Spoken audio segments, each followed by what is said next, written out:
आयो कि क्या हो? के तल र माथि गरिराखेको? बाउलिनु चाहिँ बाउलेको छुइनँ के, बाउलाउनु चाहिँ खोज्दैछु।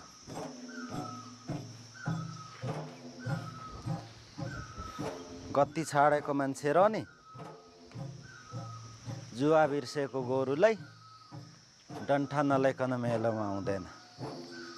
यो गाउँको 1-2 मान्छेले विचार गर्दैछ, प्रमाण मात्रै पुगोस् न। हैन के बोलिराखेको हौ? भित्ताको पनि कान हुन्छ भनेर थाहा छैन तिमीलाई? अलिक सानो बोल। अब भित्ताको कान हुन्छ भनेर खेस म सासले बोल्नु?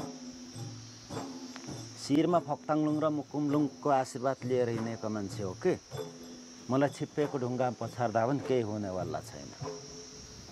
मलाई चित्त नबुझेको कुरामा त नि र गल्ती नभएको ठाउँमा एक पाइला पनि म पछाडि हट्नेवाला छु। हैन के भएको छ हौ आजभोलि तिमीलाई? जे भन्दा पनि झर्किन्छौ मात्रै, केही भन्नुहुँदा सनक्कै सन्किन्छौ, रिसाउँछौ मात्रै। सारा रिसाउनु पनि खासै राम्रो होइन अरे है। ऊ तिते करेला पो खानु अरे त अन्तारिनीले भनेको।